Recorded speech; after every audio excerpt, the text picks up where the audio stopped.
Você sabia que para ter um rádio em casa, você pagava uma taxa? A quem? Aos Correios.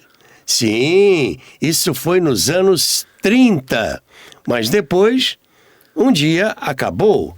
E você hoje pode ter quantos rádios quiser na sua casa sem pagar nada. Como foi que tudo isso aconteceu? Vamos contar para vocês. Eu disse vamos, porque eu estou aqui com o meu amigo Dinoel Santana. Que bom, Roberto. Tudo bem? Mas sempre alegre. Esse Obrigado. nosso encontro. É verdade. Você alguma vez pagou imposto para ter um rádio na sua casa?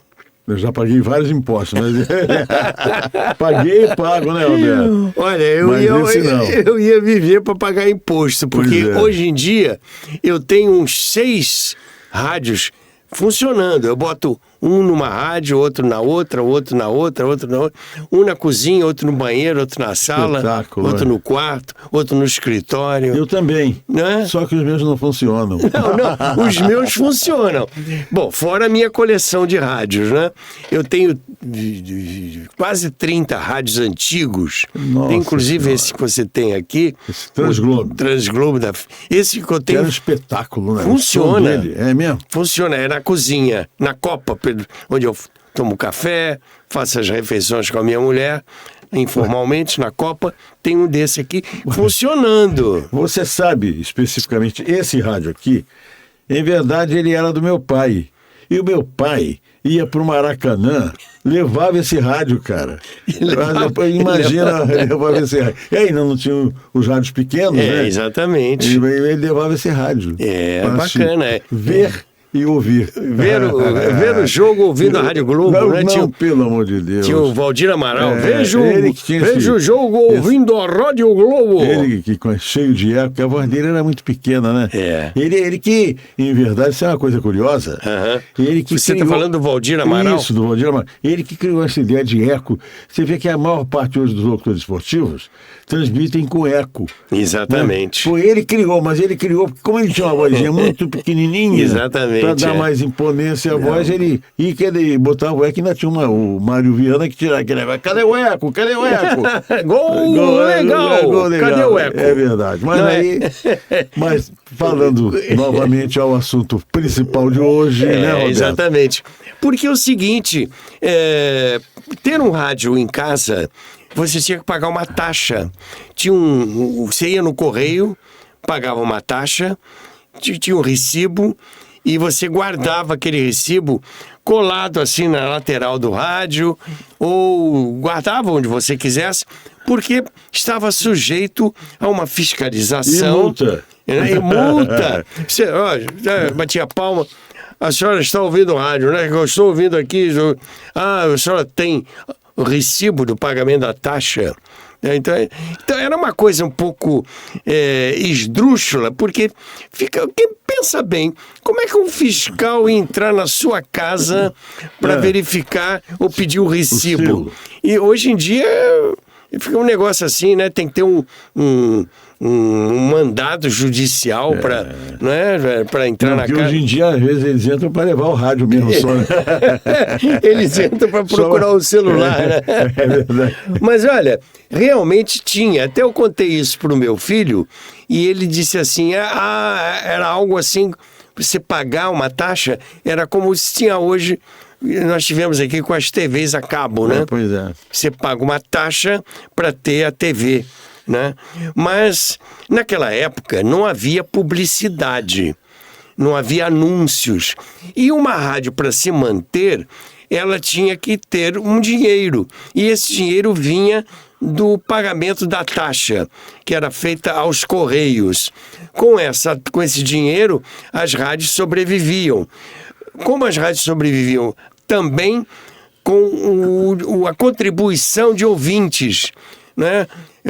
Havia um grupo de ouvintes que se reunia, fundava uma rádio e dava dinheiro, pagava uma graninha, e com esse dinheiro a rádio comprava equipamentos, os produtores levavam seus discos, então era uma coisa meio estranha, né?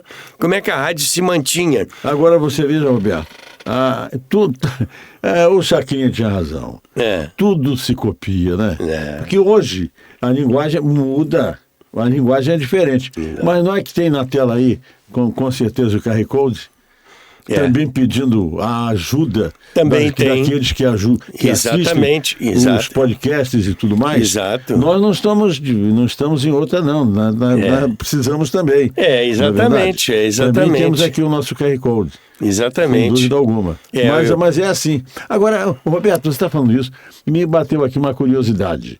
Porque, por exemplo, o Cazé, né, o velho Cazé, ele tem aquela história de que ele deixava o rádio na casa das pessoas, não é verdade? Exato. Ele aproveitava que o marido saía, chegava lá com o rádio para a esposa, achando que ia ouvir rádio, tá? A mulher ouvia, e quando o marido chegava, estava ouvindo o rádio, gostou do rádio, ele também gostava, acabava comprando o rádio. Ficando com o rádio, né? Aí eu lhe pergunto, será que já pagava-se imposto nessa época? Acho que não, né? Sim, já pagava. É mesmo? Porque nós estamos falando do Cazé, foi nos anos 20, né? 20. Sim. Logo depois, aí é que nós entramos no tema do nosso programa de hoje. Ah, que bom, hein? Que é Getúlio Vargas e o rádio. Porque o Getúlio Vargas entrou em 1930. Ele ganha aquela revolução, já vamos mostrar, inclusive, fotos disso. Ele ganha a Revolução de 30, ele assume o governo, depondo o presidente Washington Luiz, e aí ele fez uma coisa importantíssima, que foi regulamentando a radiodifusão. Ele aboliu as taxas pagas pelos ouvintes. Sabe que ano foi isso? 1931. Então, quando o Cazé entrou, mais ou menos em 32, ele já estava autorizado a fazer anúncios, que se chamavam de reclames. Né? Entendi. Aí ele já pôde fazer anúncios. Mas, claro, era um anúncio ainda, é o anúncio da padaria da esquina. Isso, daquela que tem o jingle, inclusive. Tem o jingle. Você cantou outro dia aqui. Foi. Né? É o da padaria. Que era em Botafogo. Que era em Botafogo, Rua Voluntários da Pátria, isso. Não é? Então, isso tudo. Mas vamos falar sobre isso. E antes de falar sobre a entrada de grana propriamente dita nas emissoras, eu vou mais lá atrás. Eu vou lá mais atrás, em 1911. Roberto, agora me perdoe, eu preciso fazer uma pequena observação. Pode fazer. Aqui, que eu acho que eu elucidei mal isso. Quando eu falei do Cazé. Pelo seguinte, porque o Cazé, o que ele fazia? Ele tinha um problema, pegava o rádio na loja, na verdade. Exato. E ele ficava com o rádio na porta de uma pessoa, assim, esperava o marido sair. Tem que contar isso com detalhe. Esperava o marido sair, aí, quando ele saía, ele batia lá na porta, oferecia à esposa, olha que tem um rádio aqui, a senhora não quer ouvir o rádio e tal, experimentar, e deixava o rádio. A mulher, com aquele entusiasmo, que era uma grande novidade. Ela escutava, né? Logo mais depois não, mas quanto é? Não, depois eu passo aí para a senhora. Fica uma semana com o rádio. Não é isso? Se não gostar, eu pego aqui de volta. Mas muito é que aí vendeu o rádio. Fazia uma degustação, né? Mas vendeu o rádio, né? O Cazé, foi esperto ele, né? Foi esperto. O Cazé disse que nunca recebeu um rádio de volta. Pois é. Porque ficava lá uma semana, fazia uma degustação, né, como se diz hoje, isso. E ficava uma semana e gostava tanto. Comprava o rádio. Que comprava. Né? Então mas o Cazé, ele sentia que os programas de rádio, apesar de serem do agrado dos ouvintes, eram ainda muito fracos. Era aquela história, vamos ouvir e acabamos de ouvir, era um negócio assim, pouco criativo. Foi quando ele, além de ser vendedor de rádios, ele resolveu também produzir programas de rádio. E ele foi para o outro lado do microfone. Ele saiu do rádio. E foi ser produtor de rádio. Isso. E criou o programa Cazé. E grande produtor, né? Grande, um talento. Exato. Eu diria até um gênio. O Cazé foi um gênio. Ele criou... mas ele achou que era tudo muito bagunçado, né? Muito bagunçado. Um sujeito passava na porta da rádio, via aquele movimento e tal, e chegava lá e tal. Oh, eu trouxe aqui um violão, então o senhor canta, eu cantei um pouquinho. Cantava. Era coisa muito amadorística. E então o Cazé profissionalizou o rádio. Vem aqui, faz um teste, vê se tem capacidade. Então ele é legal. Vem um outro cantor que cantava por aí, vinha, se apresentava, mas não era assim. Ele tinha que ter um contratinho, ele tinha que se apresentar naquele horário, tinha que chegar antes, ele tinha que cumprir horário. Os programas passaram a ter hora de começar e hora de terminar. E ele, então, conseguiu dar um certo tom profissional, de seriedade ao rádio. Deixou de ser aquele negócio, oba, vou cantar aí. Exatamente, oba. Agora sou eu. Não, entra direitinho, tinha preparação, tinha... E depois entrou o Almirante, criou um negócio chamado roteiro, script em inglês, né? E roteiro em português. Também se diz script, né? Então, criou uma certa organização, dando uma certa ligação entre os programas, né? O César Ladeira também contribuiu muito para isso, mas o grande gênio para isso foi o Almirante, que já criou uns programas montados além da música, tinha sketch, tinha um roteiro previamente escrito, que o locutor lia, foi criada a figura do locutor, então o rádio foi ganhando uma certa forma, ele foi ganhando uma certa alma, não só pelo início da profissionalização, como também pela seleção melhor dos valores que falavam algo ao microfone. E sem dúvida alguma, né, Roberto, o Cazé, ele é um dimensor de águas na radiofonia brasileira. Foi, né? exato. Porque ele, inclusive, criou o programa de auditório. Criou o programa de auditório. Não é verdade? Foi ele. Daí advieram vários grandes talentos, inclusive, para mim, o maior de todos no rádio, que foi o Sérgio Alencar, e que tinha como seu assistente de palco lá, nada mais, nada menos, que o imitou a vida inteira, né? Apurou-se muito, em verdade, que foi o Silvio Santos. Você lembrou bem, eu vendo agora no falecimento do grande Silvio Santos, porque o maior da televisão. Eu sempre tive muito respeito por ele, não só como figura humana, como radialista, etc. Mas se você observar os programas do Silvio Santos na televisão, era o clima dos programas de auditório do César de Alencar. É a mesma coisa. Né? As brincadeiras, os prêmios, mesma coisa. As jogadinhas, as pegadinhas. Era isso. A animação.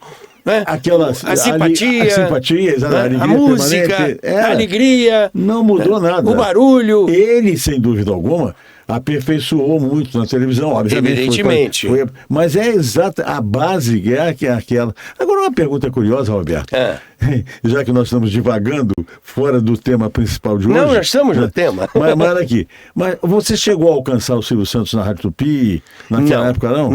Não, porque o Silvio Santos, ele começou na Rádio Nacional, mas mais depois, pouco antes dele entrar para a televisão, ele tinha um programa na Rádio Nacional. Mas não era de São Paulo? Aqui no Rio, não? Nacional de São Paulo. Isso.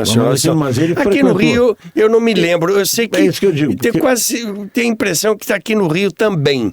Sim, eu acho que ele teve uma passagem pela Tupi, também rapidamente pela Nacional, aí sim com o assistente de estúdio lá do Sérgio Alencar. Isso eu não sei, eu teria que pesquisar sobre isso. Porque você quer ver uma coisa? Por exemplo, eu me lembro exatamente muito dele quando eu participava do Clube do Guri, na Rádio Tupi, e que depois o próprio Silvio Santos levou e fez grande sucesso na televisão, o Wilton Franco, que era também locutor.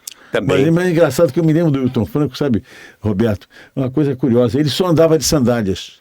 É engraçado. Na Rádio isso. Tupi. Na Rádio Tupi. Alto, magro. Magro e sempre de sandálias. Ele não usava sapato. Engraçado isso, né? E você veja que o Silvio Santos depois o levou para a TV dele, para o SBT, fazendo aquele O Povo na TV. Exato. E foi um sucesso absoluto. E ele realmente era muito competente, né? Ele tinha uma boa voz. Bonita Wilton voz. Franco. Wilton Franco. Mas aí, vamos em frente que outra vez, gente. Bom, a história tá boa, hein? Se deixar... Vamos voltar aqui ao ano de 1911, falando de uma figura do jornalismo brasileiro, que foi o Irineu Marinho. O Irineu Marinho fundou, em 1911, o jornal A Noite. O Jornal à Noite, que foi um jornal importante no Rio de Janeiro. Eu vou pedir até ao Hugo para botar aqui a foto do Irineu Marinho, ele que é pai do Roberto Marinho, né? O Irineu Marinho... Ele que deu a plataforma. Sim, o Irineu Marinho. Aí, o Irineu Marinho... 1911, essa foto é de 1911. Agora ele é mais bonito do que o Roberto, né? Porque o Roberto era feio, a beça, né? Fala sério. Bom, isso aí o Irineu era jovem ainda, né? Pois é. Era jovem, ele é calvo, mas ficou calvo precocemente. O Irineu Marinho, em 1911, ele até casou-se com... a mulher dele foi uma grande incentivadora. Ele fundou o Jornal à Noite. O Jornal à Noite era um jornal importantíssimo. Muito. Porque era um jornal vespertino, daí o nome À Noite. E ele fundou em 1911. E depois o Irineu Marinho, ele teve um problema, porque ele, naquele movimento dos tenentes do Forte de Copacabana, que formou aquele grupo dos 18 do Forte, aquele movimento tenentista, ele assumiu, na ocasião, a defesa dos tenentes, etc., e ele foi muito perseguido por isso. E ele teve que sair do Brasil. Ele foi morar em Paris, ele foi morar justamente com sua esposa lá em Paris, deixou o Brasil porque esteve preso, porque ele, através do seu jornal, À Noite, ele se mostrou contra aquele movimento. E ele, então, teve que sair. Quando ele voltou, o sócio dele passou ele para trás. Era o Geraldo Rocha. O Geraldo Rocha. E deixou ele não cumpriu a promessa, porque ele disse: eu vou sair do Brasil. O Irineu falou: eu vou sair do Brasil, porque a coisa está feia para o meu lado, eu vou me autoexilar na França, mas você fica aqui no meu lugar, vou vender as minhas ações para você. Quando eu voltar, você me vende de novo. Recompra as ações. Quando ele voltou, que o negócio acalmou, o Geraldo Rocha não quis vender as ações para ele. Nessa altura, o jornal estava bem, né? Exatamente. Aí o Irineu saiu e foi fundar seu próprio jornal. Adivinha o nome do jornal que o Irineu Marinho fundou? O Globo. É verdade. Né? Fundou o jornal O Globo. Bom, aí o Geraldo já estava assumindo completamente o jornal À Noite e resolveu, influenciado por um grupo, construir o edifício, porque o jornal À Noite estava muito, muito, muito importante, cresceu muito, e então o Geraldo foi iniciar a construção do edifício À Noite. Então, em 1927, iniciou-se a construção do edifício À Noite. Eu tenho aqui uma foto da construção do edifício À Noite, que foi um negócio importantíssimo. Essa foto é de 1925. Vocês podem ver ali os carros antigos. Que espetáculo, hein? O edifício ainda com os andaimes, você que trabalhou lá. De madeira, hein, Roberto? Tudo de madeira, hein? Andaimes de madeira. O edifício à noite iniciou a sua construção em 1927, com recursos oriundos de empréstimos. Teve que pedir muita grana, dólares, hipotecas em dólares, e o edifício foi construído em 2 anos. Incrível, para a época, uma façanha importantíssima, porque uma obra deveria durar naquela época muito tempo, mas não durou apenas 2 anos. Então, em 29 ficou pronto o edifício à noite. O Hugo vai mostrar para vocês agora uma foto do edifício à noite já concluído. O mais alto do Rio de Janeiro, né? O mais alto esse prédio bateu vários recordes. Foi o primeiro arranha-céu da América Latina. Isso. Foi o primeiro edifício construído em concreto armado. Foi o prédio mais alto que dominava todo o centro da cidade. Vocês estão vendo ali que não tem para ninguém em volta dele, tá bom? Tá vendo ali? Avenida Rio Branco, com prédios baixos. Do lado dele, a gente pode ver ali a torre do Touring Club, aqui no lado direito embaixo. Aqui, né? Exatamente, aí. No lado direito embaixo, o túnel, a torre do Touring Club. Temos aí um zoom, você pode ver. E que era coisa que competia com o edifício à noite. O resto, tudo ali baixinho. Ali o Mosteiro de São Bento, a Avenida Rio Branco quase sem prédios, a Avenida Praça Mauá, ainda com árvores baixinhas. Então esse era o panorama do centro da cidade. O edifício à noite, então, foi algo importantíssimo, porque foi um projeto, houve um concurso e foi construído por arquitetos franceses e um prédio no estilo Art Deco. Eu vou mostrar agora a escada em caracol, essa escada que você, de Noel, subiu e desceu várias vezes. Opa. Eu também. A escada em caracol, olha que beleza.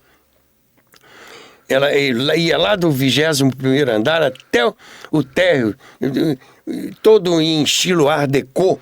Essa escada é tombada, inclusive. Aliás, o prédio todo é tombado, né? O prédio todo tombado, porque o prédio é uma maravilha, né? Espetáculo. O prédio é incrível. O pé direito alto, quer dizer, ele tinha 22 andares, mas equivalia a 30. Porque o pé direito dele era muito alto, né? Muito alto, né? O pé direito era muito alto. Não era aqueles prédios de hoje que você tem 3 metros de pé direito, né? E olhe lá. Esse prédio é incrível. Eu tinha um carinho. Eu era menino quando comecei lá na rádio e eu nunca, apesar de ser garoto, eu já valorizava. Eu ficava matutando a tecnologia que foi usada para a construção daquele edifício à noite. Mas o prédio custou muito dinheiro ao grupo, né? Custou muito dinheiro. E o grupo estava todo... empenhou, né? Teve que empenhar bens, etc. E, em suma, a situação ficou difícil. E o grupo à noite teve que ser vendido para um americano chamado Percival Farquhar, do qual nós falamos aqui num programa anterior sobre o assunto. Nós fizemos um programa sobre o assunto já aqui, mas a gente voltou a esse tema, de Noel, porque esse tema é muito rico, né? Muito rico. Eu e você combinamos de voltar para esse tema, porque esse tema é muito rico. E também porque muita gente pediu, né, Roberto? Queria mais aqui no informações. Comentário algumas coisas interessantes sobre isso, a gente retornou. Bom, chegamos então aos anos 30. Em 1930, nós tivemos aí o Getúlio Vargas assume o poder, Ei, GG. derruba o Washington Luiz. É porque no mês de agosto se fala muito em Getúlio Vargas, mais um motivo que nos fez voltar a esse tema. O Getúlio aí em uniforme de campanha, ele estava saindo vitorioso após derrubar o presidente Washington Luiz. Ele assumiu em 1930. E ele assumiu e tomou várias providências. O Getúlio gostava muito de rádio, ele amava o rádio. Ele não era como o de Noel e o Roberto, não, ele também amava o microfone. Ele amava o microfone.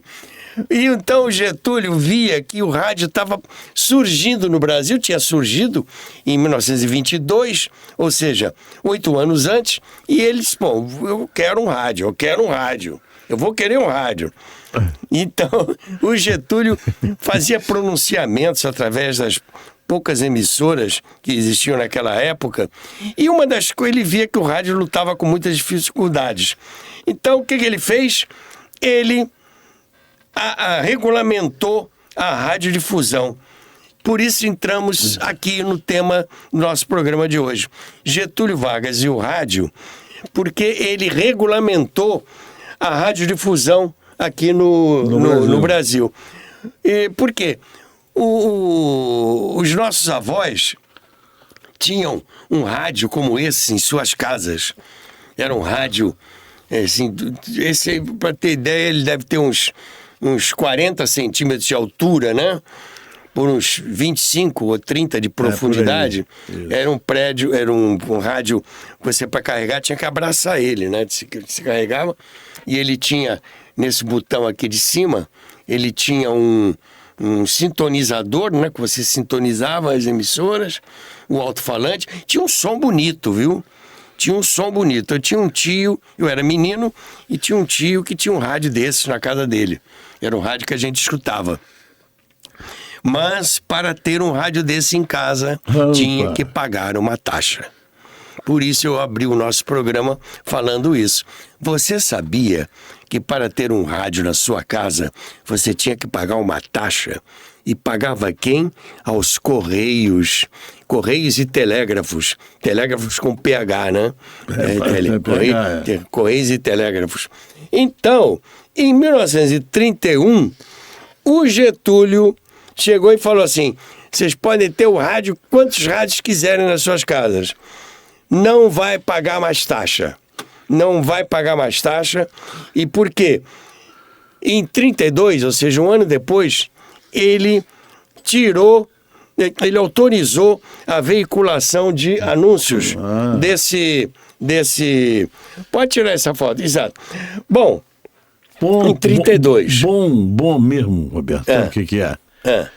Olha, é você se inscrever na TV Carioca da Gema, é você compartilhar, dar o like, entende? E olha, tem um QR Code aí, fica à sua vontade, entendeu? Isso é que é muito bom também nesse momento, que já que estamos falando de rádio, e nós aqui fazemos um misto de rádio com televisão, não é verdade? Esse formato podcast nada mais é do que isso. Então aproveita, Roberto, desculpe ter interrompido aí. Não, mas isso é fundamental. Assim como também falar do seu livro, né, Roberto? Que é muito justo, entendeu? Você falar do seu livro. Eu acho muito procedente. O Hugo vai mostrar meu livro aqui. Claro. Né? Claro. Daqui a pouco a gente volta a falar da Rádio Nacional. Mas no momento nós vamos mostrar aqui o meu livro, que é o livro que eu escrevi e que conta a história da radionovela, do radioteatro, que foi um grande gênero que realmente levantava muitas emoções nos ouvintes nos anos 40, 50, né? O radioteatro, né? O teatro cego, como se começou a chamar naquela época.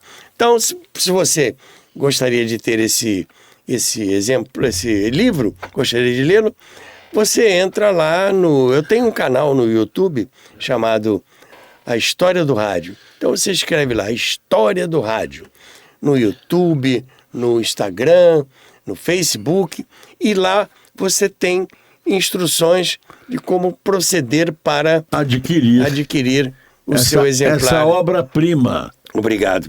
É verdade. Obrigado. É uma obra-prima mesmo. É uma obra-prima, porque foi a primeira que eu escrevi. É prima. Não é nesse sentido, é uma obra-prima de qualidade, né? Obrigado. Mas é, na verdade, o único livro livro que conta a história da radionovela. Exatamente. Né? E do muito radioteatro, né? Então é isso aí, tem fotos, tem coisas interessantes. É até um presente bom para dar, né? Bom, pô, um amigo. em qualquer época. Eu tenho muitas pessoas que compram o livro, pessoas mais jovens que compram o livro para dar pro tio, pro avô, de presente, né? Pro papai, que curtia a rádio, etc. Mas os professores também de comunicação não podem deixar de indicar aos seus alunos que leiam esse livro do Roberto, que faz parte, que é muito bom. A pessoa mas leia e vai dar vontade de reler. E o faça, porque sem dúvida alguma você vai saber de tudo o que aconteceu naquela época. Né, Roberto? Perfeito. Então, voltando aqui ao nosso tema, Sim.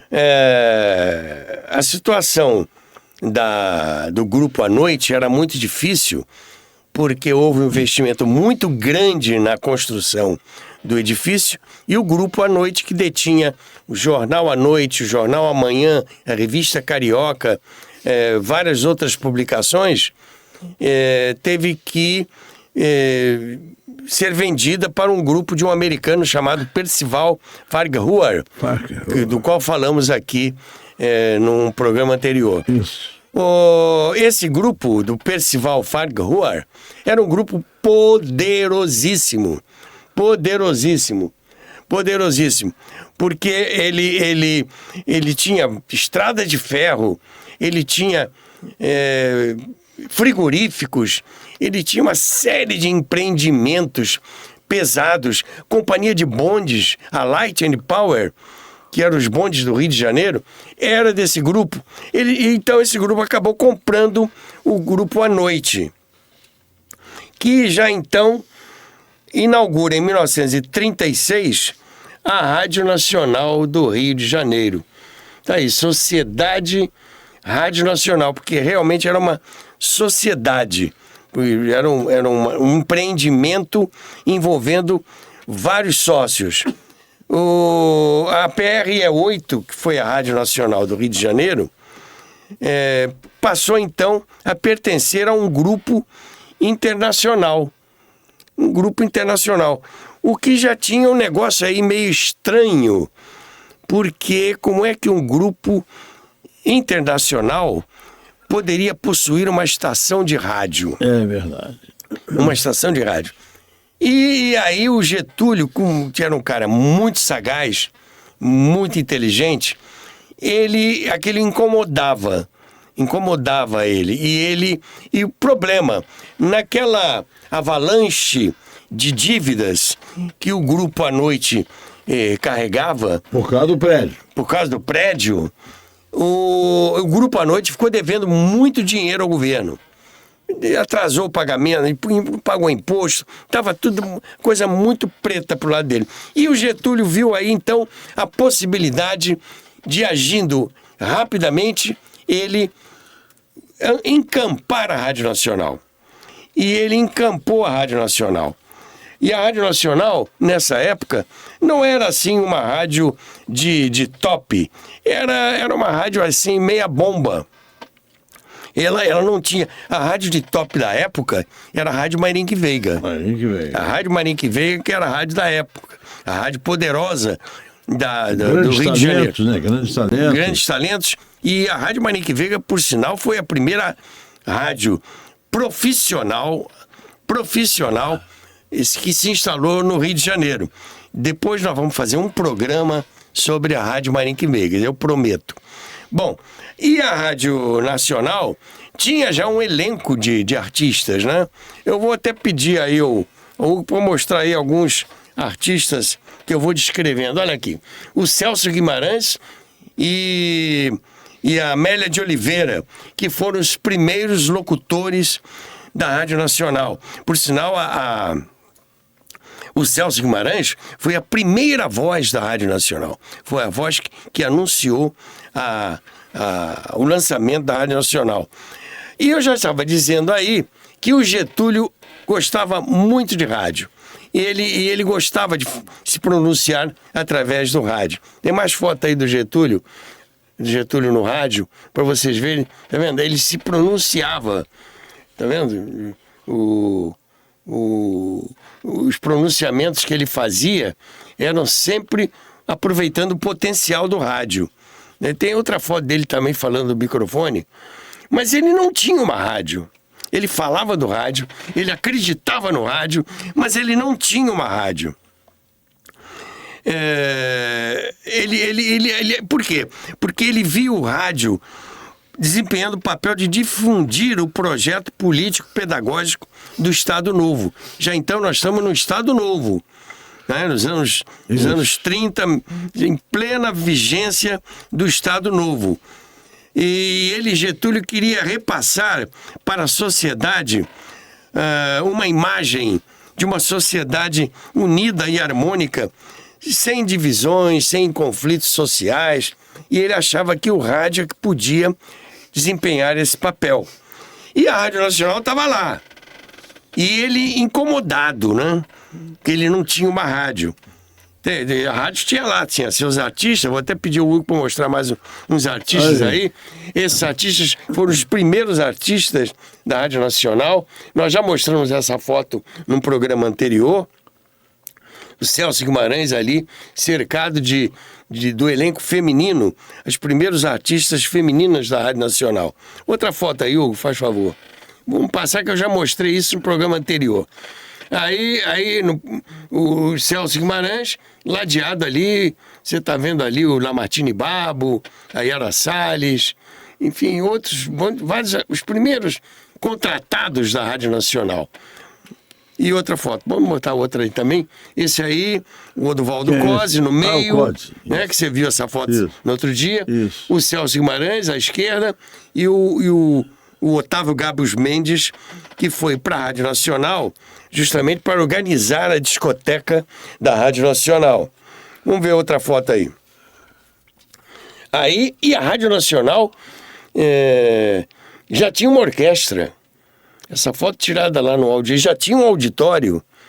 A orquestra da Rádio Nacional, formada de professores, talentosos músicos, os melhores, que eram recrutados na Orquestra Sinfônica do Teatro Municipal.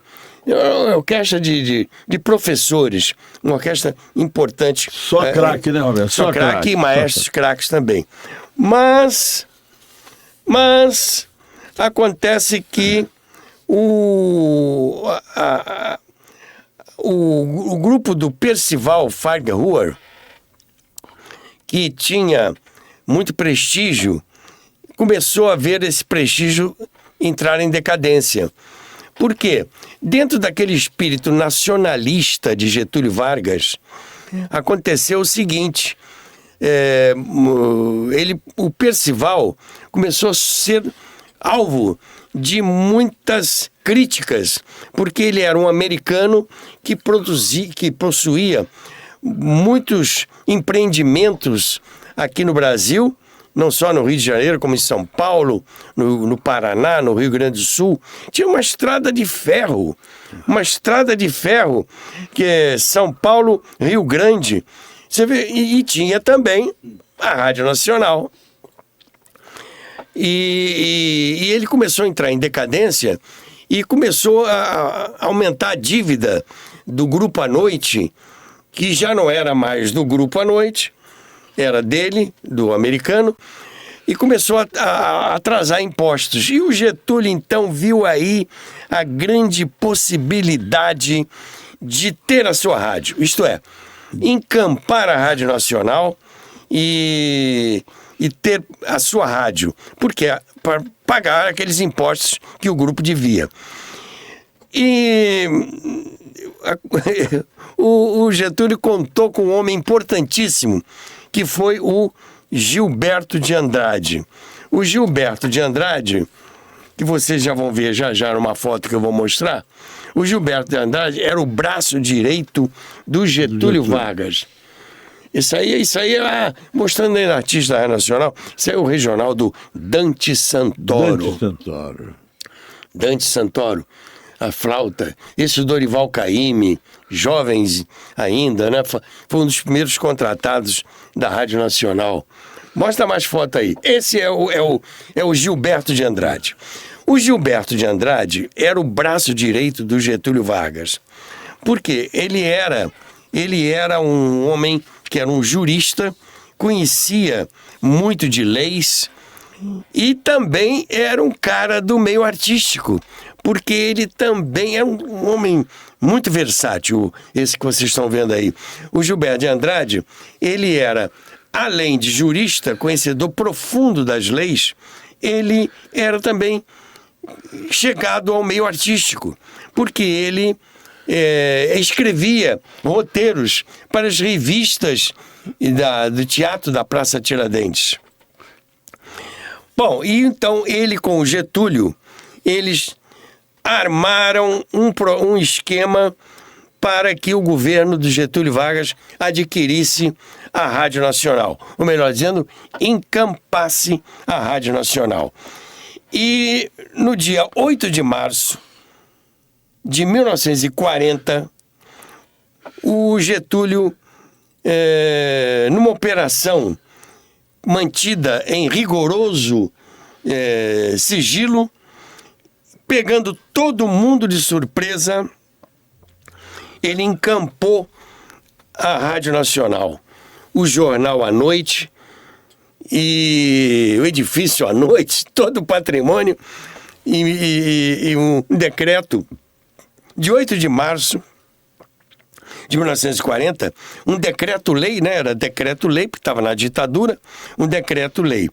O Gilberto de Andrade, esse que está aí, foi o grande artífice. Ele era também promotor do Tribunal de Segurança Nacional. E esse Tribunal de Segurança Nacional foi o arcabouço do início da criação do Estado Novo. Então, o Gilberto era muito chegado ao Getúlio, muito chegado. O Getúlio tinha muita confiança nele e Getúlio, colocou o Gilberto de Andrade no lugar certo. Ele foi dirigir, ele foi dirigir a então chamada Empresas Incorporadas ao Patrimônio da União, que pegava tudo aquilo que era do Farquhar e que estava devendo ao governo, que era o edifício à noite, empresas do Grupo à Noite, incluindo aí a Rádio Nacional, uma estrada de ferro São Paulo-Rio Grande, até frigoríficos, que existiam gigantescos frigoríficos aqui no Porto do Rio de Janeiro. Tudo isso foi para o governo. E o Gilberto de Andrade, esse que vocês estão vendo, foi ele que estudou a fundamentação jurídica que permitia ao Estado Novo intervir na propriedade privada. Os bens de à noite, a esta altura, pertenciam ao grupo do americano. Então não podia ter uma rádio e um jornal pertencendo ao grupo estrangeiro. E foi o grande motivo para a incorporação dessas empresas ao governo brasileiro. Mas aí, Roberto, uma pergunta. O cast já existia? Não. Já tinha os artistas, tinha rádio, tinha tudo. Tinha auditório, tinha equipamento, tinha orquestra, tinha tudo. E foi todo mundo pego de surpresa. O decreto-lei de 8 de março de 1940 pegou todo mundo de surpresa. Então, você imagina, de Noel, você trabalha na rádio, tá lá, de repente você acorda, chega na rádio, a rádio não pertence mais. Mudou de dono. Mudou de dono, e o dono agora é o governo. E veio um temor. Bom, o governo, a rádio vai ser uma rádio chapa branca, vão encher aqui de afiliados, né? E nós, artistas, vamos dançar. literalmente dançar. E aconteceu um pouquinho também isso, né? Como aconteceu na TV Educativa também. A né, gente Roberto? já viu isso, né? já viu. Bom, mas isso a gente viu depois, né? O negócio foi lá em 1940. Mas nada se cria. Exatamente. E aí o Gilberto de Andrade fez o seguinte: peraí, calma, pessoal. Calma, todo mundo. Ele se dava bem com a classe artística. Ele chamou, tranquilizou todo mundo. Disse, olha, ninguém vai perder o emprego. Tá todo mundo tranquilo. Vamos fazer o melhor. Nós temos uma rádio. Vamos transformar essa rádio. Vamos dar um upgrade para essa rádio. Ela vai se projetar. E cada um no seu setor vai produzir o máximo e o melhor que puder. O Gilberto tinha boas relações com os artistas. Eu tenho aí uma foto dele aí, dele com os artistas. Eu vou pedir aí, o vai botar essa foto dele aí? Não. Isso aí? Por quê? O Gilberto de Andrade, ele também era compositor. Ele ele tinha músicas gravadas, inclusive pelo Francisco Alves. Está aí um disco que eu consegui resgatar a foto. Não dá para ler lá o nome dele, mas ele é autor de uma música chamada Diz Que Sim, com Francisco Alves. Aí. O Francisco Alves. Eram 78 rotações. 78 rotações da Odeon. Isso é a música dos anos 30. Já nos anos 40. Nos anos 40. Há figuras que passam pela história. Há figuras que vivem a história. Há figuras que fazem história. Getúlio Vargas e Rádio Nacional. Ele viveu a história. Ela contou a história. Nós vamos seguir contando essa história. O assunto é vasto. Vamos ficar por aqui, mas vamos voltar a ele. Não é, de Noel? É isso aí. Roberto, eu até tomo a liberdade de citar o seguinte. Eu acho que o Getúlio, ele fez história também. Fez história. Não é verdade? É. Ele não só viveu, como ele fez história. Exatamente. Né? Exatamente. Ele mesmo diz na sua carta testamento, né? Exatamente. Saiu da vida para entrar na história. Exatamente. Na eternidade, né? Então é isso. O assunto é vasto. Botou Rádio Nacional, botou Getúlio, botou rádio, haja história. E nós aqui, ó, só para contar isso tudo que nós vivemos, é verdade. Vivemos a história, não é? A história contada por quem a viveu. É isso aí. Estamos aí? Tá muito bom. Ficamos por aqui? É uma pena. Chega de história. Até a próxima. E viva o rádio.